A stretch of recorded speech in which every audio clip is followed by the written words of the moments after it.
So if you enter to this outlet in Genting, right, it's kind of like you have entered into metaverse land.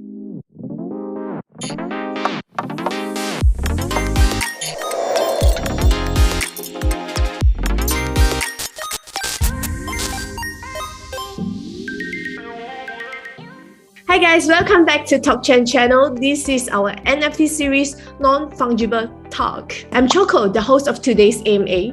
Do you know what's new in the NFT Malaysian market right now? Here's a piece of news. Korean eatery chain Myeongdong Topoki in Malaysia cooks up NFT. They are releasing 1,000 pieces of NFTs that are available for purchase on OpenSea right now. Let us welcome CEO of Myeongdong Topoki, Mr. Vincent to join the call. Hi Vincent. Hi Choco, thank you for inviting me over to TALKCHAIN. Thank you for joining us as well. Do you mind to do a brief introduction of yourself and Myeongdong Topoki to our audience, please? I'm the CEO of Cravito Group. Cravito Group holds the company for Myeongdong Topoki and What Next. Myeongdong Topoki has the total sum of 50 outlets by end of the year, and we are having brick and mortar outlets plus cloud kitchens, and of course we have like FMCG, Apron Kits, and so forth.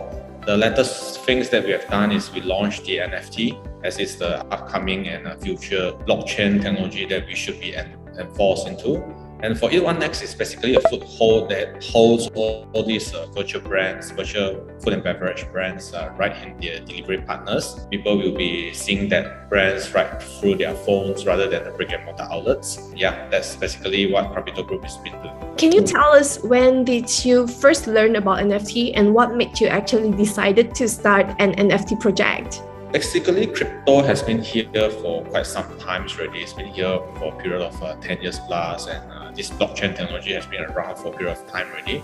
It started with cryptocurrencies like Bitcoin, Ethereum, or Cardano, or Dogecoin, these sort of things. After that, this technology advances right into non-fungible tokens, and these NFTs started a few years back where you have those things like Ethereum Rock, or CryptoPunks and things like that. Suddenly, this NFT starts to get matured. Every industry is working towards this NFT, be it the shoe industry or F&B industry or any particular industry. Because NFTs are going to take over the world in how we look at things. For example, like ticket system, how the membership flows, or how we're going to purchase items and things like that. So in the future, it's about these non-fungible tokens and blockchain technology that's going to take over on how individuals going to look forward this online to offline market. I would say we cannot say offline is going to totally vanish from there. If NFT is a digital thing, but it connects the online and offline into one cohesive ecosystem, and with that, that's the reason why Myeongdong Topoki we launched these NFTs in this coming month.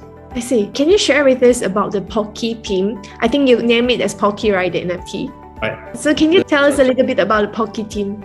The reason why we name it as Pokki is because we have a mascot under Myeongdong Topoki. It's a Pokki design, and if you notice, it's similar like the Ronald McDonald's or the Jollibee. We have a Pokki for Myeongdong Topoki. For the first, we launched this Pokki. The reason is because we want to create a membership around this Pokki. So if any individuals purchase this Pokki, they are entitled for an extended roadmap kind of things, exclusive memberships with Myeongdong Topoki. Upon that example, if let's say you own one Pokki, we are going to have an airdrop. We will airdrop this food which belongs to this Myeongdong Topoki, example like Topoki or Hangul Ramyeon or things like that, to the Pokki holders. So the individuals have receive this airdrop of food generations. They can use it to claim food materials in the outlets and things like that.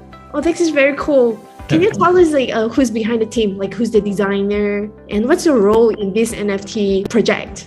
Basically, we have a very robust marketing team where we have the design, and every of it we have done it in-house. We did not outsource a single particular thing, be it from the IT side to the marketing and to this onboarding to this NFT. Rainy is the team lead for these matters. She's the one that coordinates the whole system and getting the design ready and engage with our IT team to launch it forward. Of course, my role is generally what's the roadmap, what's the direction, and explaining what NFT basically is, and getting the team to realize the vision and the mission towards NFT, how is it going to change the world moving forward. Once the team knows things about NFT, they'll be more comfortable in analyzing and executing this plan. You have mentioned there's some cooperation between Pokki, this NFT, and the F&B business. So there will be some airdrop. So would you say, I think it's not, but would you say Pokki is a completely different project from the F&B business? Or is there a synergy between the two? Other than the airdrop, what do you think is going to support or expanding your business? Basically, I would say that this Pokki, it's like an exclusive membership because NFTs, there's a lot of underlying towards that. Some NFTs is a ticket to a stadium or to a show or things like that. There are NFTs to have exclusivity towards these clubs, or some NFTs are like art collections. For example, like Time, they launched these NFTs is for art collections and you can mint or they are going to airdrop to you particular edition for this Time magazine. Some NFT is towards this, I would say, metaverse. Example, like you can have a sandbox like that where you own the parcel of lands in a sandbox. And of course, Cravito Group, we had invested into a sandbox also. So in the future, we're going to have this gamification of Pokki into this plot of lands. As we invest in the early phases, we are able to obtain this parcel of lands at a lower rate. So we can have a few parcels and we put in Pokki and a metaverse world inside this sandbox. It's kind of like an interaction with the customers and how the customers are going to interact with these NFTs. So they felt more connected with Myeongdong Topoki. You can play around with the Pokki around this metaverse and you can consume the food there, or you can chat with your friends or play around, and you can convert these type of things into real world reality towards the outlets. It's kind of like interlinked together. NFT is a token or tools where we connect the digital world towards the physical world. I would say upon that. Okay, understood. There are questions from our community. They would like to know, because we can see that from the official website, Pokki's NFT holder will enjoy exclusive perks to the restaurant. Can you explain a little bit or tell us more about the perks?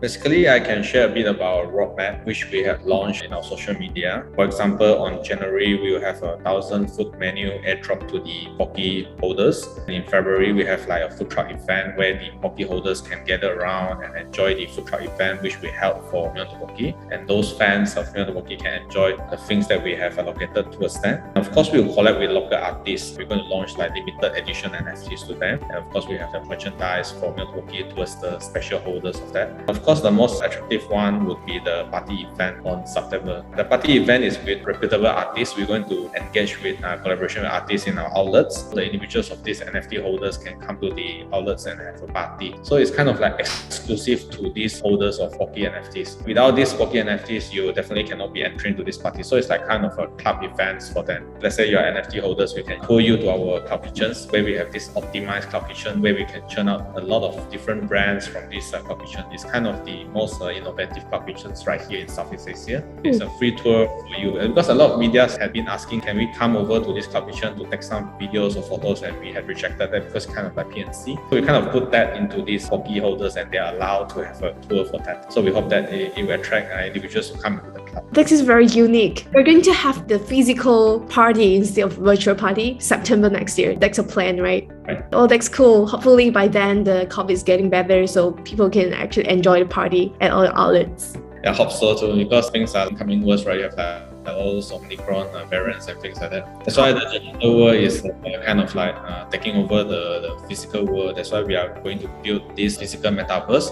Most important, we have an outlet in Genting where we launched this metaverse concept outlet. It's still kind of confidential because it's going to be one of a kind metaverse outlet right here in Southeast Asia. We're not sure whether it's in the world or not, but this outlet is going to connect via blockchain technology with the NFTs. So if you enter to this outlet in Genting, right, it's kind of like you have entered into metaverse land. It's totally kind of a different theory and things like that. We're going to put in a lot of innovation in these outlets. Of course, we will invite those artists and medias and all the reputable influencers and to come towards this opening of Genting. It's going to be very interesting, I would say. By right, we are going to launch it before Christmas, but because of all these innovative ideas and design in place, we need to postpone it till next year, January. Around the mid of January, we hope that everything is going to be smooth and the transition. After the renovation starts, then we can open the outlets. Okay, I think if you guys are interested to know when is the opening, you can stay tuned for updates. We will update you once the restaurant is ready to open. And yeah, let's look forward to it. Thank you. The next one, there's a feedback saying that the design of this Pokki is a little bit similar to On One Force. Was it the inspiration for the project actually? Yeah, there's one project called 0 and 1. 0 and 1 is kind of the project like comical factors, and they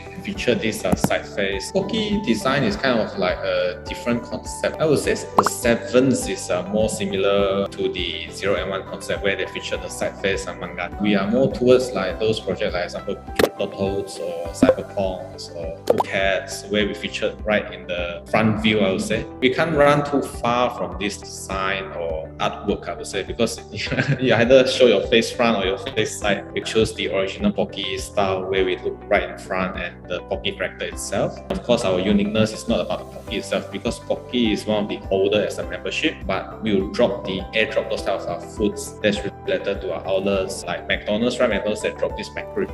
We will drop these type of things like Topoki, Ramyun, Bimbap to the NFT holders. Once you got that airdrop, you can consume the real food via online digitalization delivery right to your doorstep. So it's like the airdrop, you can convert into real food where you can consume. So it's kind of like online and offline. Yeah, that's so nice. You know, in the Snow Crash, this novel, so people talk about metaverse. The first time metaverse ever being mentioned was in this novel, Snow Crash. It mentions that in the end, when metaverse is established, the only thing left in the physical world is F&B. So probably this is the best way, you know, like connect F&B to the metaverse. You're the first in Malaysia, I think. Thank you. We are trying our best to be innovative and moving forward, because that's our core fundamental for our company. We always do our best in innovation, the forefront of innovation, and of course not to disappoint the fans and our followers who have been supporting us throughout the years. We are doing our very best in this. It's not easy. A lot of hard work to be dedicated. Thanks to the team that is putting in all this effort, I would say. Without the team, it's really difficult to move into this phase. I think you have a very innovative team. I think very seldom there'll be people from F&B ever thought of combining it to, or, you know, actually bringing it into NFT, because it's a totally complete different concept, or I may say industry. Very creative, and this news actually kind of gave us a shock. We were like, whoa, interesting. And thank you for your time for joining us today. That's for the community base, because Malaysia is still weak in this NFT community. So we are trying our best efforts to engage with the fans and things like that. It's going to be hard work and a long journey for us, especially in Malaysia here, to go into this type of innovations. We are gaining the traction slowly every single day. The next move we are going to do is going to build Discord community. So we have this community where individuals can interact with each other in the Discord. That's the next things that we are going to do. Besides that, just now you also mentioned about that gaming will be released. Can you share some insider news with us about it with our audience? This is kind of confidential at the moment, because we are still working it out with a few developers. We are looking into different kinds, but we can share a bit that we have chased a few plots of land in Sandbox. So I believe that you guys would know that which direction we are heading towards. As we know that NFT's underlying hardware tools are still not really that functional. With current hardware tools that we're having, like the phone, it's not going to release the full potential of metaverse, because in the real metaverse world, it's going to need a different kind of hardware. So it's just a beginning toddler stage for NFTs or metaverse, and we are still far from reaching that. Not too far, I would say 5 to 10 years we can reach the minimum level already. As we can see, a few years back we are still using like those Nokia without digital function. After 10 years, iPhone took over, and the whole industry of phone making is different. We are waiting for the next phase of this hardware tools so we can move towards this era. But we are always preparing ourselves and make sure that we are in the forefront of innovation. I think we know what to expect. Okay, last but not least, how's your experience in this NFT industry so far? If there's one thing that you have learned in this space and you really need to share with the people, what would it be? There's a lot of challenge in NFTs, especially with the team understanding the concept or the environment. When we talk about hot wallet, every of us individuals in Malaysia, I believe that we are still using the cashless payment methods. We look into metaverse, we are not talking about cashless payments method. It's more of like hot wallet, where we interact with blockchain technology in paying and receiving of our items. If we go out there, probably individuals will still be very minimal of that, but the phase of transition is very rapid now. A lot of individuals are coming into this acknowledgement of our hot wallets, and everyone is having these cold wallets also. So I would say the hardest part is to build the community up, because technology and other methods of fact, we still can adapt via time, but the right community, just like Myeongdong Topoki when we started to build the first faint best, right? We need a long period of time. Like from 2014, we're going to move towards 2017 till we build this whole structure out. So that's one of the largest challenge that we're going to face in these coming years. We'll do our best on that. All right, thank you, Vincent, for your time for today. Before we end this session, I just want to make sure we don't miss any good news announcement regarding Pokki that you would like to bring to our audience today. Anything you want to announce here? I would say that the audience that are listening to this, you guys are doing great and you guys are in the forefront of innovation and you are the first mover towards this metaverse and pioneers towards that. And you have made the right move in moving towards this because this is going to be the future. Explore more, I would say. And it's going to be a very exciting journey moving forward and all the best towards it. Okay, thank you, Vincent. Guys, if you want to know more about this Myeongdong Topoki, you can follow Myeongdong Topoki Twitter for more updates. Please stay tuned for more. Thank you again, Vincent. Thank you for your time. Thank you for invitation. If you liked our video today, don't forget to hit subscribe and thumbs up for this video. See you in the next episode. Bye. Bye, Coco. Thank you. 谢谢你收看我们的影片，也谢谢你一直以来对我们TALKCHAIN的支持。在这里呢，我们有个小小的粉丝回馈，想要送给我们马来西亚的币圈朋友们。那参与的方式非常简单，只需要到TALKCHAIN 12月发布的任何一支影片底下留下你的评论，留下你的脚印，就有机会赢取老哥的新书《比特币投资金律》。这本书能够让你系统性的了解以及学习比特币。那这个活动呢，到12月份的最后一天作为截止日期。从现在开始，马上开始去留言吧，看看你会不会是我们年终礼物的幸运儿啦！祝你好运，我们月亮上见。